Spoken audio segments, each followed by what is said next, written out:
Welcome to Research Renaissance, presented by the Karen Toffler Charitable Trust.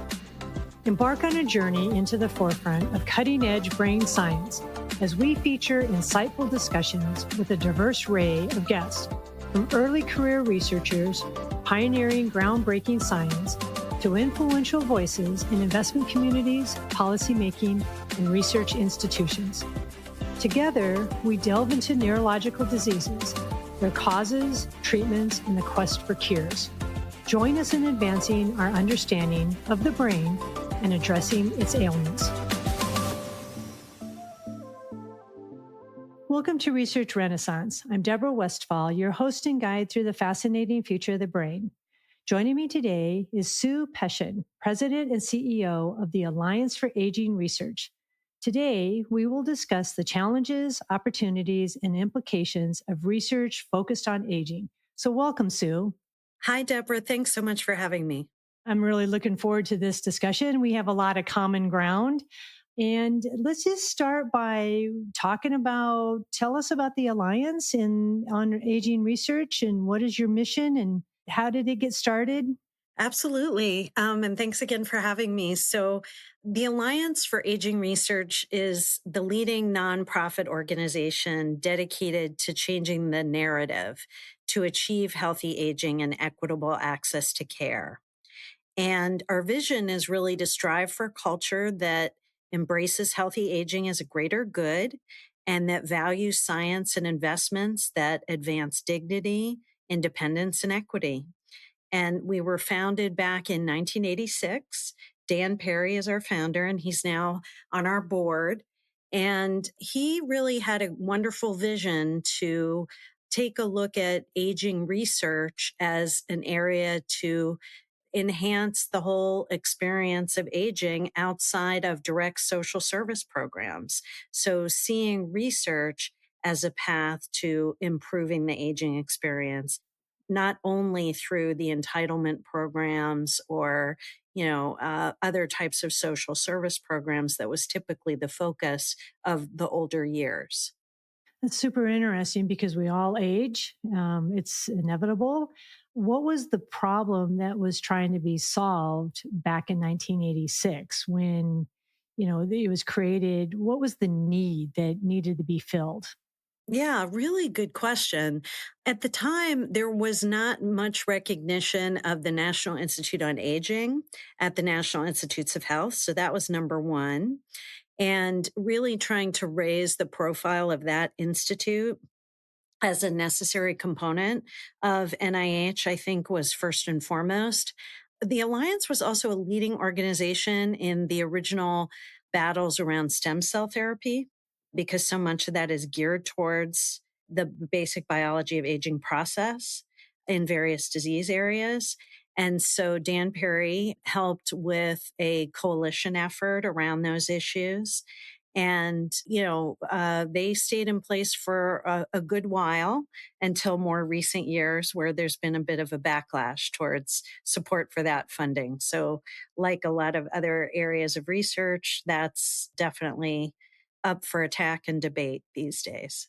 Mm-hmm. Specifically, the stem cell research. Correct. Yeah. Yes. Yeah. And we can get into that a little bit more as we go a little deeper because that's very interesting. So how did you get involved with it? Like, why are you the CEO and you're spending your time and energy focused on aging? So, I'm a very lucky person. I think, like a lot of people who work in the aging space, I was super fortunate to know all of my grandparents and two of my great grandmothers. And so I grew up around older people. And it was a frequent outing to go visit my great grandmother at the Jewish Home for the Aging in Pittsburgh. And my great grandmother, I knew her for many years before she developed dementia. At that time, they called it senility, right? She's senile. And, I was lucky to just be surrounded by a lot of strong women and men who were very geared towards supporting community and making sure that people all throughout their lifespan were taken care of, that community took care of each other. So I was actually working at the Alzheimer's Foundation of America and running their DC office when Dan was interested in starting to wind down and he was looking for a successor. And we did it over a gradual 3-year period of time, which was really fortunate for me because I had public policy experience. So I had executive level experience, but not CEO level experience. And so I really was able to learn from Dan, and he gradually was able to cut his time. So kind of do things in the way that we all, not all of us want to do it gradually, but I think more of us than not. And oftentimes we don't have that experience. And at the time we were doing it, a lot of other founders of nonprofits were getting unceremoniously escorted out of their jobs, for successors that they had no choice in picking. And we ended up actually, after we completed our transition, being asked by a number of other nonprofit boards to come and visit and talk about how we did it.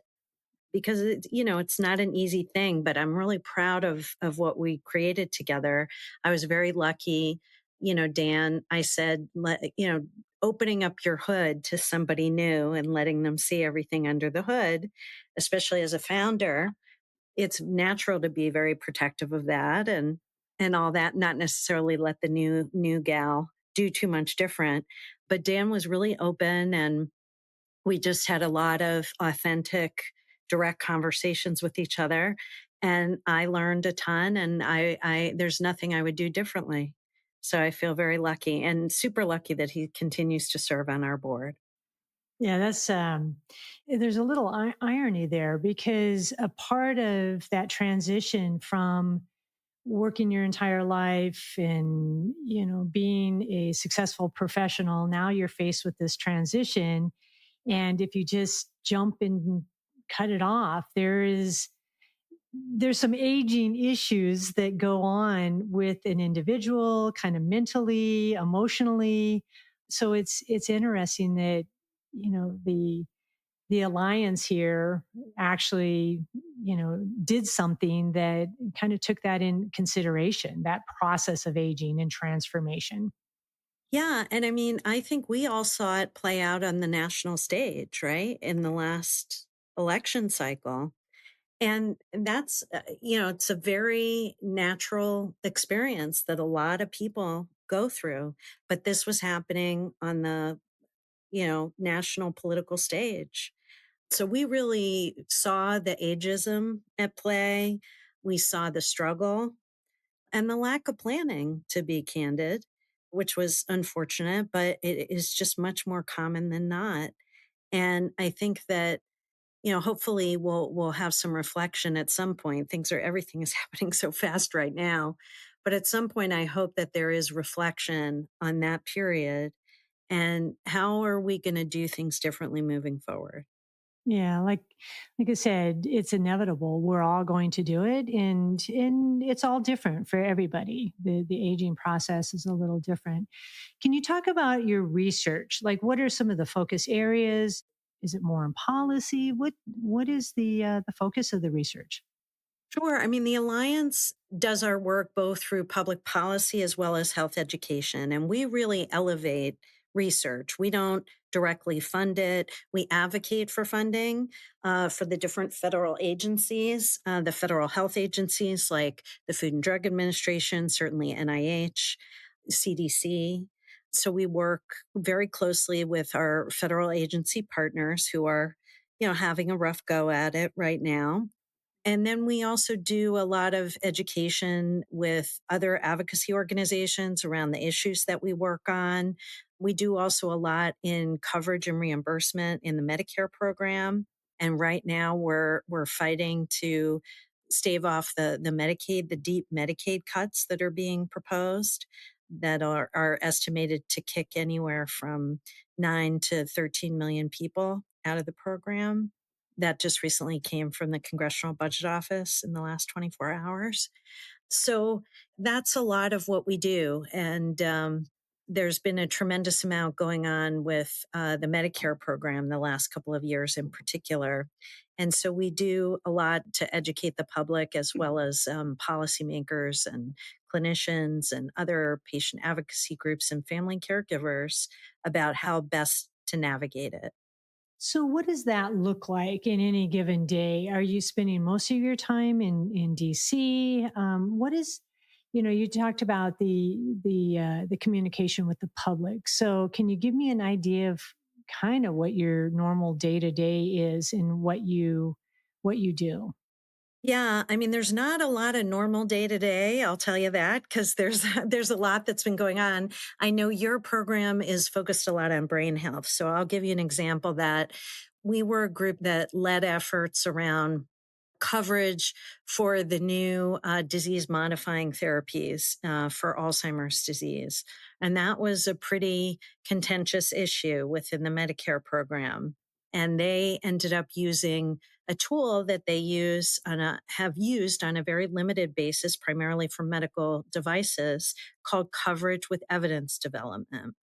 And this is essentially, it's like a complex utilization management program that is draped in a narrative of this is about research, but it's really is about kind of cutting use by setting up different limits on the types of facilities, the types of clinicians, where any type of a given therapy that's applied under coverage with evidence development is able to be administered.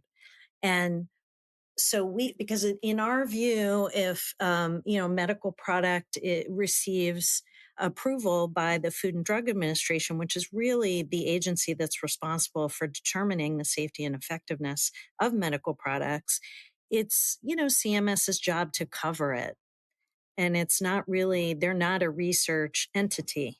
We did a lot of work with the Alzheimer's community, with the main Alzheimer's organizations who have worked a lot, certainly in the research space and in the FDA space, many of them around new therapies. And a lot of them have worked on clinical development issues and all of that, but weren't necessarily quite as familiar with coverage issues within the Medicare program. So we did a lot of education around coverage with evidence development. We put out a report a couple of years ago. There was a process, an advisory committee that CMS set up around these drugs. We helped navigate that process and help get, people signed up for it and figured out what they wanted to say and all that. Now, these medications have been under coverage with evidence development now since 2022, and they've been limited. I mean, there's really less than 20,000 patients that have gotten access to these medications. And that's incredibly small for that period of time. And it's deliberate. It's a big population and they wanted to control costs. And that's the purpose of these types of policies. So that's just one piece of something that we do. Another thing that we work on with regard to Alzheimer's and other types of neurodegenerative diseases is we run an effort called ACT-AD, which stands for Accelerate Cure and Treatments for All Neurodegenerative Diseases.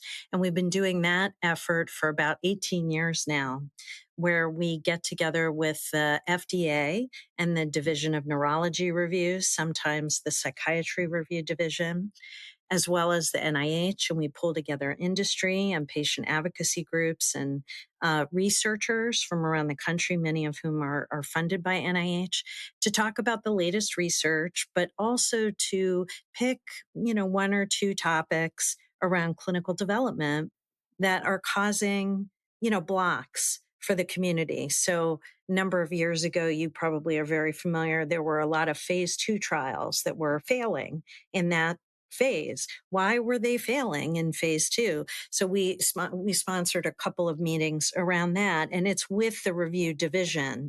So it's not around a particular investigative new drug application, for a particular company. It's really talking about thematics, like where are the gaps? Is it in the basic research area?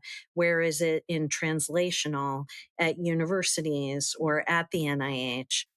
how are we getting stuck? Or is it with the companies when they're designing their trials? So it's looking at clinical trial science and regulatory review and figuring out what needs to change. What are the measures that are being used? What's clinical meaningfulness? All of that. So those have been very successful meetings, and we've done those on a whole variety of topics. Like I mentioned, phase 2 trials, we looked at combination therapies. We've looked at the therapies for neuropsychiatric symptoms, even, the box warning issue around antipsychotics.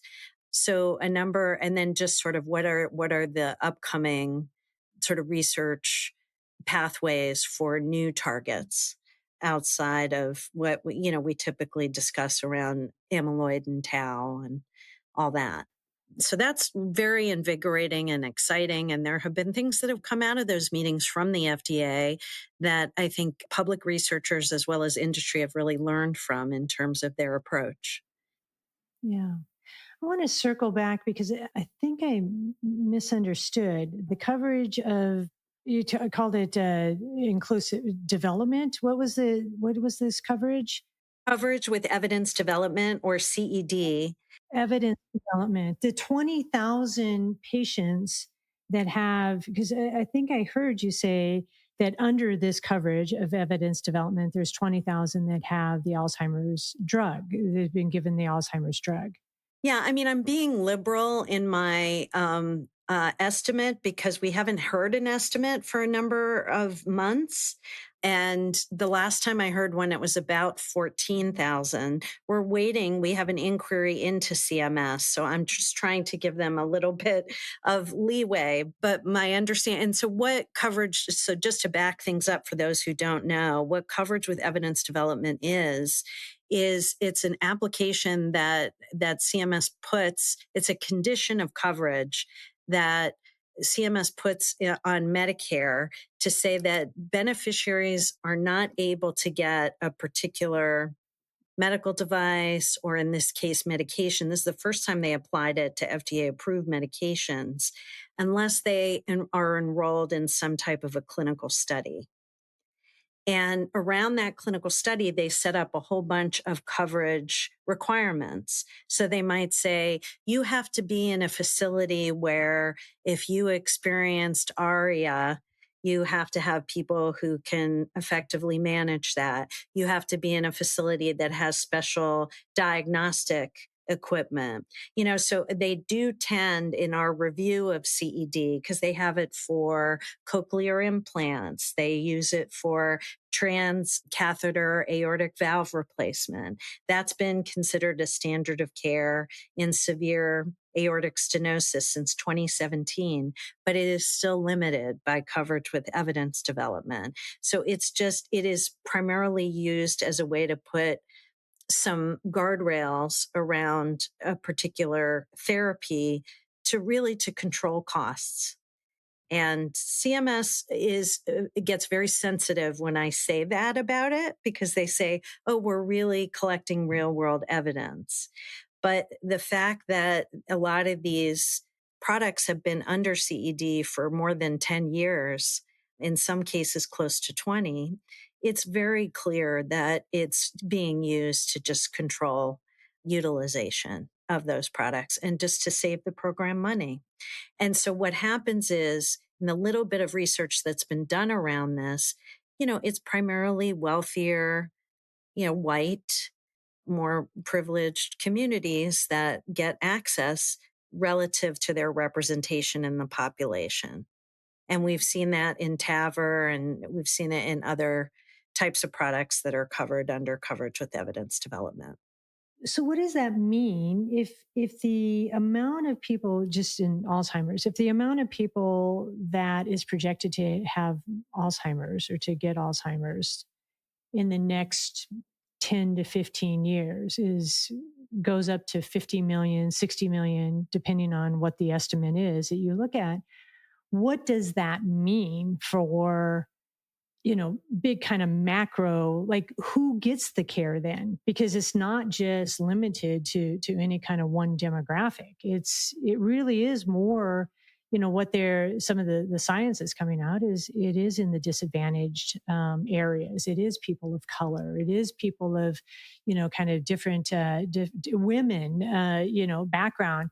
One, is there a correlation? Two, if there's a correlation, what does that mean for the future of the disease and the American public? Yeah, I mean, I think that we need to take a look at the promise that we made to the American people 60 years ago. Medicare is going to be 60 in July. So is Medicaid.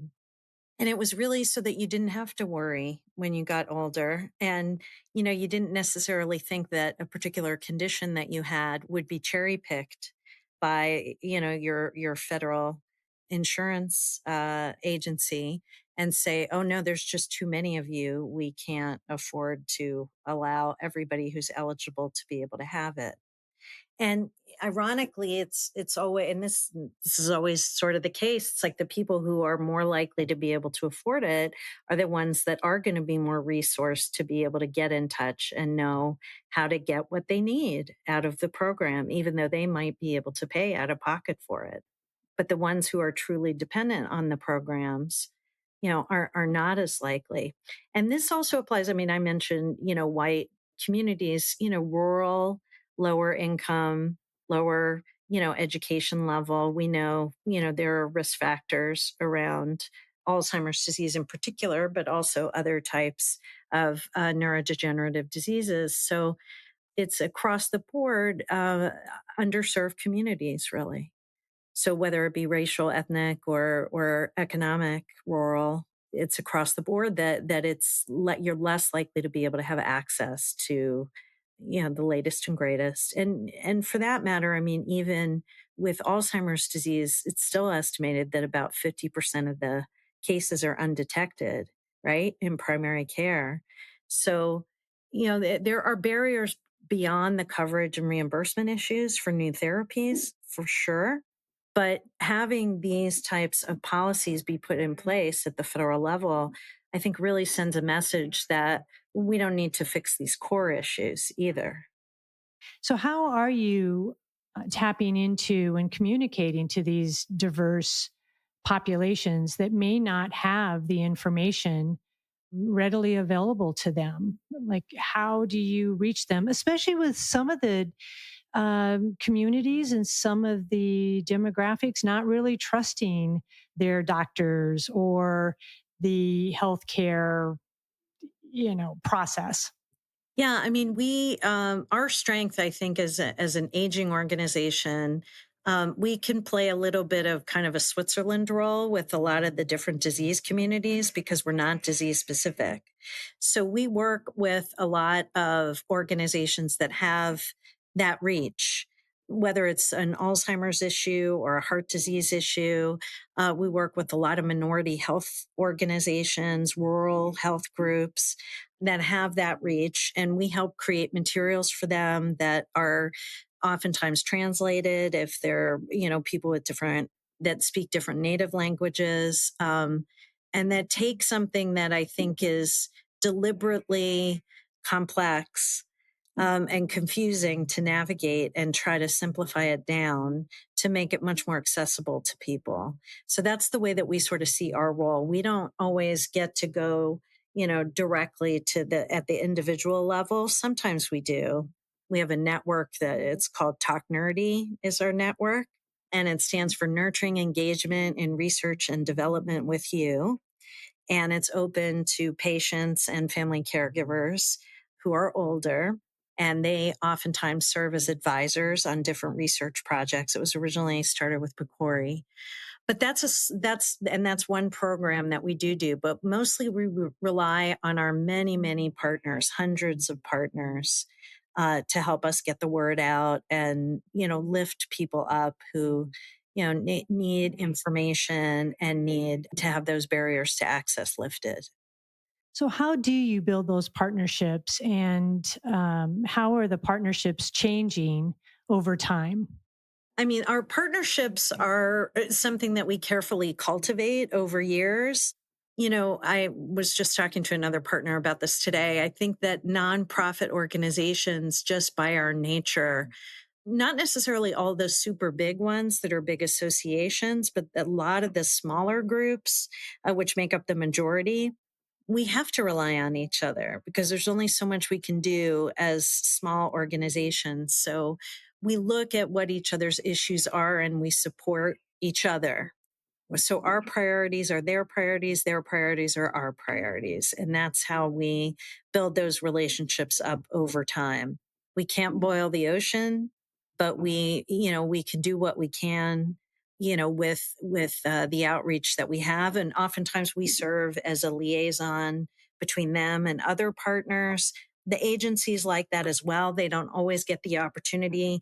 FDA does not always get the opportunity to sit in the same room with their NIH colleagues. So creating those convenings, creating those situations where they get to see each other, and including even within, and you must know this too, I mean, being in brain health, there's competition, right? Within the different Alzheimer's groups and for money and attention and all that. And like I said, I mean, we really see ourselves as we're coming in on behalf of older adults. And we're not claiming that we're the number one experts in your disease area, but we're here to see where can we make some connections? Where can we break down some barriers? And we're here understanding the way that FDA works and the way that CMS works and the way CDC and the NIH are. And we can help you make connections that you need to make. And so that's how we do our thing. Yeah. So who funds you? I mean, how is this? Because this is a very powerful group here that you're kind of at a nexus point. So do you have endowments? How do you get funded? We do have an endowment, but we also get annual funding from industry partners. Across the healthcare industry, have worked with pharmaceutical companies, medical device associations, with payers, with PBMs. And, we have also gotten funding from PCORI, the Patient Centered Outcomes Research Institute. And then we do get some individual donor funds. But the majority of our funding, I would say, comes from industry. And, we manage, it's not always easy, especially in this environment where I think people like to size you up by who you take funding from, to stay independent. And we don't always agree, with our industry partners, and they know that, but they value our, independence and respect when we're not always aligned. And there are a lot of times when we are aligned. There's a lot of, I think, negativity now, in particular towards pharmaceutical industry. But we're an aging group, and a lot of older adults take pharmaceuticals. So why wouldn't we want to understand them and understand what they're up to and what matters to them, and try to show them what matters to us and get them engaged as well? Yeah. No, I appreciate that because, various different funding or funders all pooled into one pot is a good way to keep, unbiased also and keep independent. So there's no total unbiased, total independent anything. It's just you really got to set, your ethics and your value system to allow for that. So I do appreciate that. So, kind of the evolution of what you're kind of focused on doing in that support, we do have a aging population. It's graying out.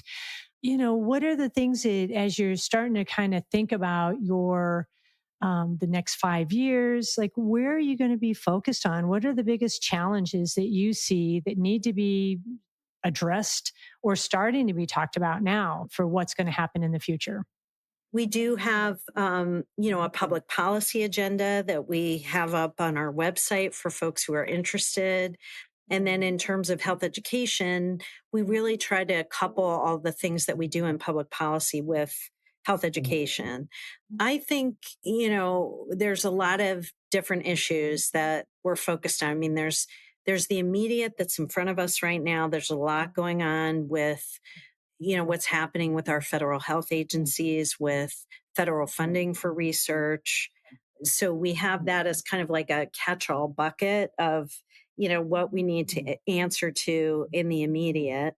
And then there are broader issues around, access to equitable care in the Medicare and Medicaid programs, making sure that there's adequate funding for the different agencies on an annual level. So, not just with what's happening right now with the reductions in force and the immediate, are they spending the funding that they got from the last year or not? But what does the future hold? This time that we're in right now is a busy, tense time, but it is a period of time. It's not all time. So we're going to stay with our mission to, put the focus on, as the population continues to age, how do we need to relook at our entitlement programs, and how do we need to relook at how we fund research? Are there cross areas like geroscience in terms of looking at the biology of aging and the main drivers of aging that could cut across disease areas, instead of always having silos in cancer and heart disease and diabetes, when they are also intricately connected when you look at stress response and cell senescence and inflammation, which all the different institutes are focused on anyway. But how much emphasis are we really giving to those, and how much promise is there for us doing more there to get at the root of a lot of these different conditions across the board, instead of playing our constant game of whack-a-mole as different things come up? Yeah. Yeah, and I appreciate the local, or the time that we're in right now. It's, it seems to be fighting a lot of fires, and but there's some kind of, at least in my perspective, some themes that might be coming out. And regardless of who's in the seat or what they're saying, there seems to be more discussion around kind of proactive health, to, even start younger, to maybe, as you said, fend off the things that create the diseases of aging, right? Because even Alzheimer's, does it start really when you're 60 or 70, or does it start when you're 25, 30, and you're not getting sleep, and you're not eating well, and you're not exercising? It's an interesting question. So are you seeing kind of the same thing? And is there, as we look into the future, might there, this chaotic time actually spit out some really good debate and focus to be more on that aging healthy versus, being pretty sick when you're older? Yeah, I mean, I'm glad you brought that up. We do. I mean, you always want to hope for, good things. And certainly the conversations around better lifestyle and putting some research dollars and focus, which so many other countries do, developed countries do, over the United States, in terms of emphasizing, just healthy living, exercise, better diet, even, this issue of vaccines too, of course, as preventable care. The Medicare program is still an acute care and chronic disease care program. It's has a couple of new features from the ACA around a Medicare annual wellness visit and a welcome to Medicare exam. But really, you still don't have coverage for an annual physical. And there isn't as much emphasis on not just going into older age as healthy as possible, which we definitely need to do. We need to, I mean, we always say, we are aging from the moment that we're born, right? So we do want to start kids off on a healthier path to healthy aging. And at the same time, as you get older, even when you are dealing with one or more chronic diseases, there are things that you can do to keep you healthier that aren't necessarily treatment focused, right? That are more about staying as healthy as possible for as long as possible. And that's really where we talk about health span as opposed to just lifespan. So that's an important area. Now, with the discussions at hand, it's going to be interesting to see as we gradually get to know the administration what that looks like to them and what is research based, what is evidence based, and what they would be willing to actually invest in, because that takes investment and political will. And right now there's a lot of slash and burn going on. So, we need to get to that point of wanting growth. Right now it's a little bit bumper sticker, sounds great, but we are hopeful. And I'm with you, Deborah. We're gonna support positive messages because that's important. Just like when I hear a positive message about the MMR vaccine, I am supportive of that for sure. Yeah.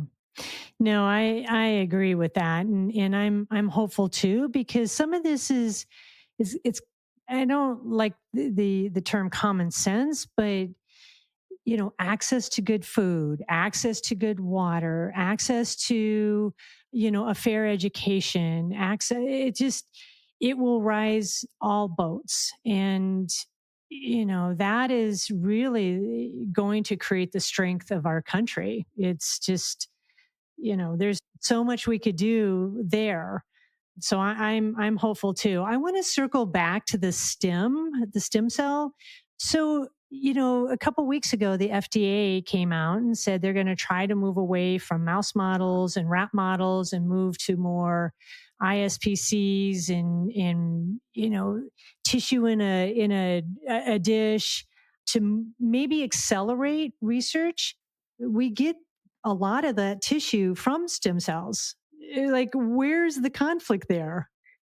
I know. I know. It's so overly politicized, Deborah. And I think there's just such a lack of I don't always know if it's a lack of understanding on the part of the messengers or if it's kind of a more of a messaging tactic to drum up support sometimes when you have certain things on your agenda and ideas for places to cut funding. But I agree with you. I mean, so much of this around stem cell therapy is where we're going to find what we need to find for Parkinson's and Alzheimer's and, so many rare diseases, certainly. And there's more and more stem cell therapies and gene therapies that are coming forward that have amazing potential for unmet need for areas where there are no treatments whatsoever that exists. And, we want to see the promise of those therapies without them getting wrapped up in unnecessary politicized battles. So I think again, it's a matter of trying to meet people where they're at, have rational discussion about it, and be able to give people wins if we can, but also to stand firm where it makes sense to support the science. Yeah, and maybe it's because of the decades ago where we got stem cells was very controversial.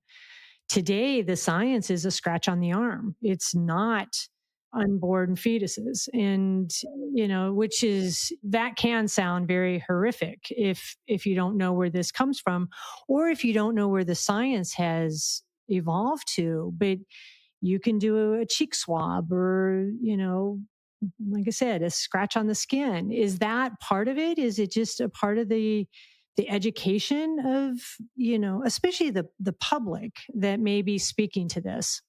Yes, absolutely. I mean, I think it's all just that's what I mean by meeting people where they're at in terms of how they understand it, what they're reading. You get information from so many different places today, and it is hard to move people off of their point of view on something unless they are willing to dialogue and dig in a little bit.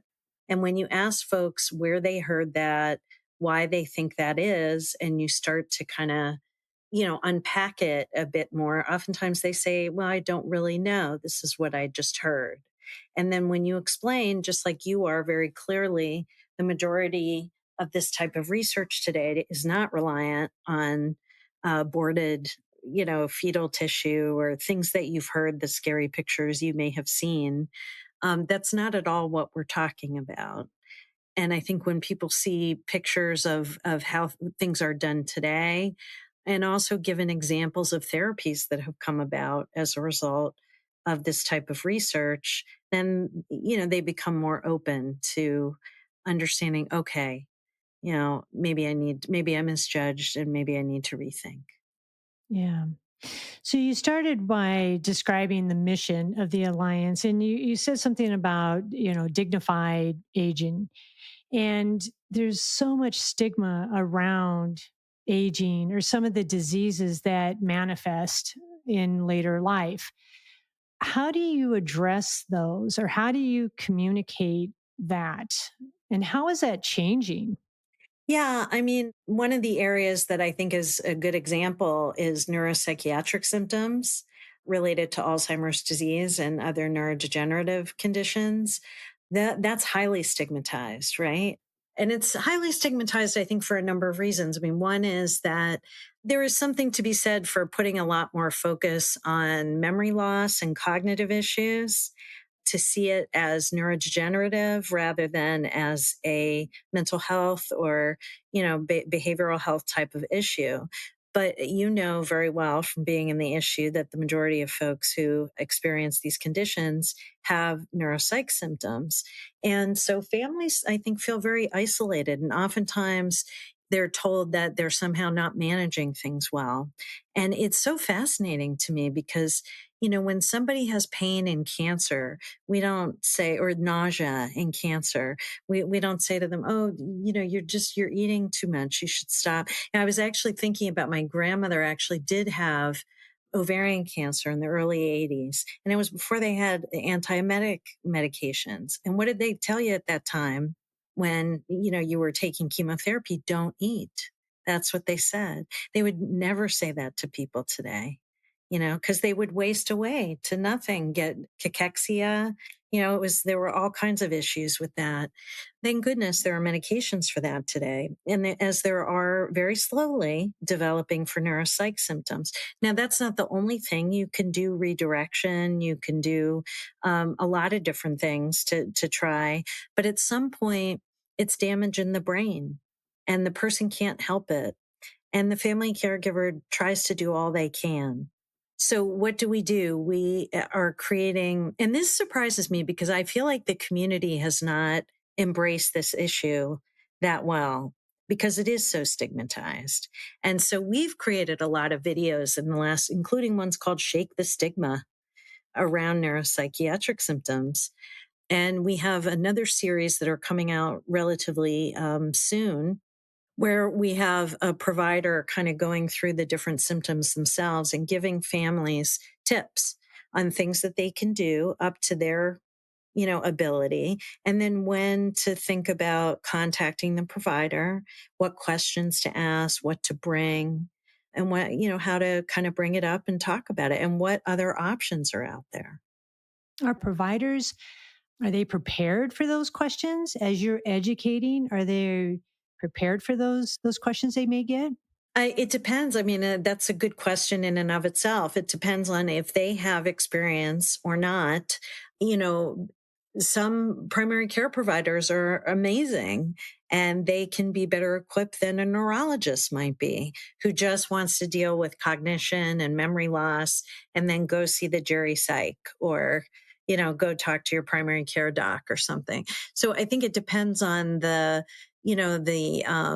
attitude of the provider, of whether they're willing to engage and how much they know to direct, the family member or the individual that's in front of them to help get them some type of relief, whatever that may look like, a combination of non-pharmacologic and potentially pharmacologic interventions.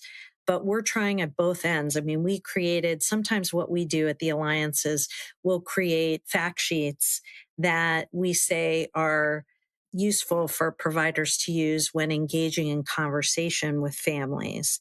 And secretly our motivation is to also educate them as providers, so that when they're, engaging with their patients and their family members, they feel a little bit more secure in what they're saying and what they're suggesting. So, because I think a lot of them are at a loss too. And you can't get everything from it's so much on neuropsych. It's just like these lectures. And people just need good practical information about what they can do. And also just that it's hard. Just even somebody saying, this is challenging. And you talked about dignity. I mean, my great grandmother, she experienced psychosis, which is very scary to watch. And, an older person, often frail. My great grandmother was about 89 pounds, probably wet. And, she thought Hitler was in the building. And when she was in a mode, it was really hard. Sometimes we could say, oh no, he went out to lunch, won't be back for a couple hours, and then she would forget and it would be fine. But other times she got really scared. He's here thrashing around. And back in the early 80s, they used Haldol. And watching a loved one get a shot of Haldol is pretty scary. And they go down pretty quickly. They, just puts them right out. And now there are different management tools for that. And people should have access. But people soil themselves when they get really upset. There's no dignity in that. And there's no dignity for families when somebody that used to be, a gentle, happy person is now thrashing and hitting and biting, and it's completely out of their own control. There's no dignity in that. So however you feel about medications, you need to also think about what is the quality of life of the individual in front of you. And you need to understand if you have a limit of not having had that experience yourself, then maybe you don't know everything. Yeah, I had my grandfather. He was diagnosed with some sort of dementia. They never really, but he thought there were people always coming into his house and stealing things. And, it makes for a dangerous situation if they're living by themselves too, because they may be driven to do something, just in these visions that would harm them. And so, which kind of leads me into mental health for the aging. I mean, we hear a lot about mental health for the young and increased suicide rates. And what is kind of the state, if you can just wrap it up, for mental health for the aging? And is it getting, is it also trending in the wrong direction like youth? I mean, I think that there's, with older people, there's kind of two sides to the story with regard to mental health. In the United States, we have the highest level of gun ownership in the world.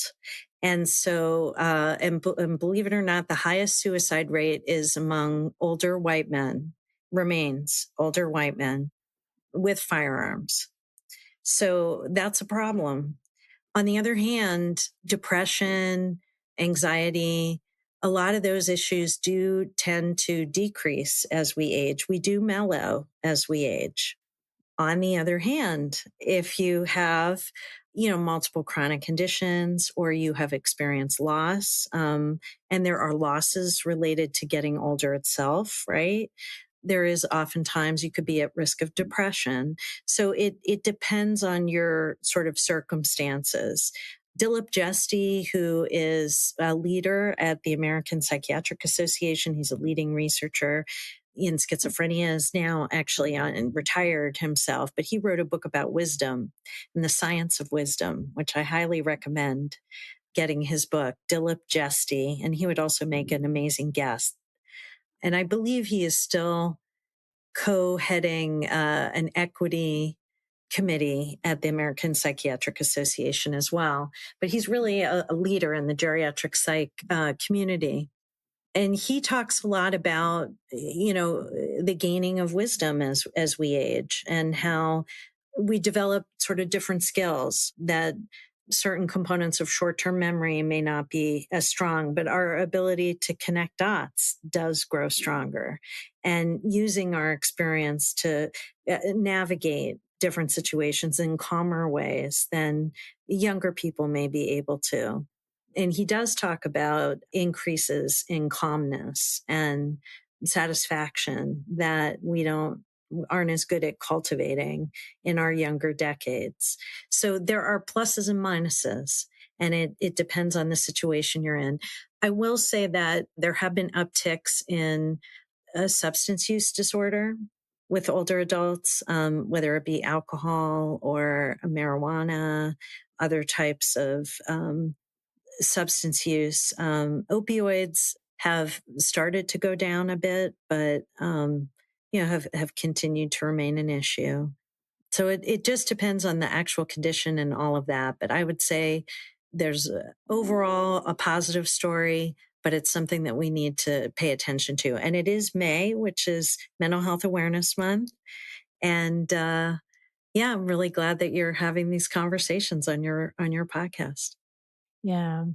So as we kind of wrap up here, looking forward, what are your aspirations for the Alliance, and what are you hoping to kind of shape, or the legacy that you want to lead? Because you spoke, with the founder. So what is your role here in leaving for whoever the next generation is?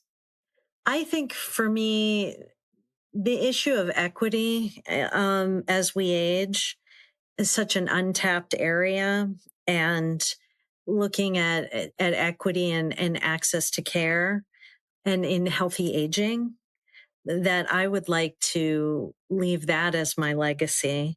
We have really threaded issues of equity in race, ethnicity, geographic location, income, throughout all the different issues that we work on.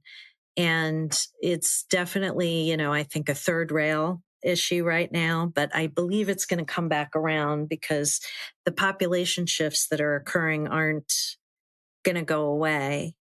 And, I wish for us as a country and for my legacy to be that we recognize that everybody deserves to age as healthy as they can.